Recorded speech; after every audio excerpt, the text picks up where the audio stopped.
আসসালামু আলাইকুম। শরীরে একটা পুনপুন্যা ভাব আসছে আমার, মানে একটা ফিলিংস ভাইব তৈরি হয়েছে। That's Iran.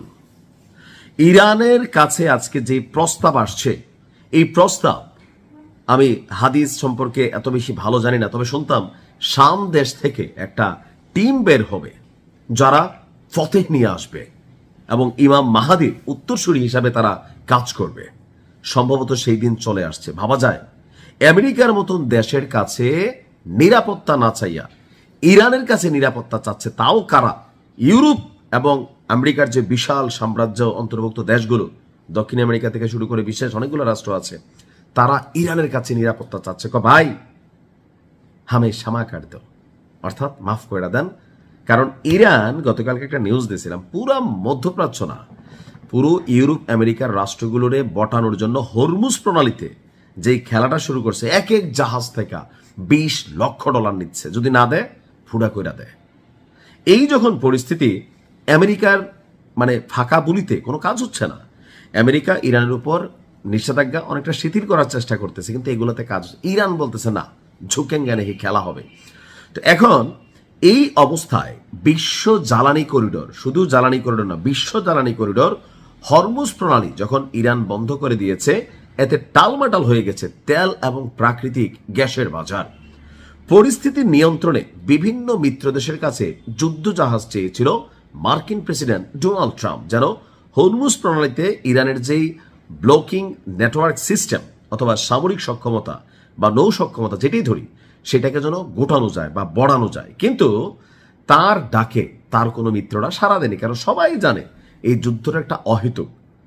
ট্রাম্পের ব্যক্তিগত ইগো প্রবলেম, সে ইরানরে ঝুঁকাবে, এই জন্য অপ্রয়োজনীয় একটা যুদ্ধ এখানে সে তৈরি করছে।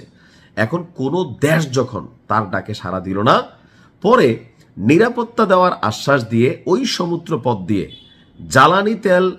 জ্বালানিবাহী জাহাজ চালানোর আহ্বান দেয়, অর্থাৎ বলতেছে যে এদিক দিয়ে তোমরা যাও, যদি কোনো সমস্যা হয় আমি আছি, বাতিজা ট্রাম্প। কিন্তু পাবলিকে রিয়েক্ট দেয়, বাতিজা, হ্যাঁ হস্তান্তর একটা ডাক দিচ্ছে না, বাতিজা বাতিজা আইও, এরকম আর কি, বাতিজা বাতিজা করতেছে। উল্টো আন্তর্জাতিক গণমাধ্যম রয়টার্স বলছে, ইরানের সঙ্গে আলোচনা করে বিভিন্ন দেশ নিজ নিজ জ্বালানি সংকট মোকাবেলার চেষ্টা করছে। এর মধ্যে কারা?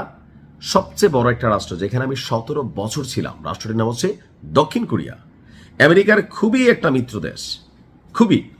দক্ষিণ কোরিয়ার আমেরিকা যে পরিমাণ ভাজে ভাই, যারা কোরিয়া থাকেন জানেন, বিশাল মার্কিন সামরিক ঘাঁটি, বিশাল সেনাবাহিনী, ওই যে কিম জং এর সাথে লাগাই দিয়া উত্তর কোরিয়া দেখেন পারমাণবিকভাবে অভাবগ্রস্ত একটা দেশ, ডেভেলপ করছে। দক্ষিণ কোরিয়ারে পারমাণবিক কোনো সক্ষমতা অর্জন করতে দেন আমেরিকা। তাদের পারমাণবিক এই সাবমেরিন, তাদের যুদ্ধ জাহাজ, মহড়া, এগুলা দিয়া দিয়া খিমরে বড়াই রাখে, আর বিনিময়ে কোরিয়া থেকে বিলিয়নস অফ ডলার তারা নিয়ে আনে।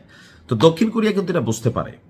এখন দক্ষিণ কোরিয়ার পররাষ্ট্রমন্ত্রী চো হিউন, তিনি ইরানের সাথে যোগাযোগ করে বসছেন। আমেরিকার সাথে তাদের আর সিস্টেমটা খারাপ হয়ে যাচ্ছে।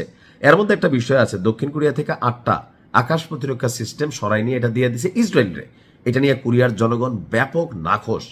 তো এই পরিস্থিতিতে দক্ষিণ কোরিয়ার পররাষ্ট্রমন্ত্রী চো হিউন ইরানকে হরমুজ প্রণালীতে জাহাজ চলাচলের যে নিরাপত্তা, অর্থাৎ ইরানই এটা এই মুহূর্তে মেকশিওর করতেছে, তাদের কাছে অনুরোধ জানিয়েছে।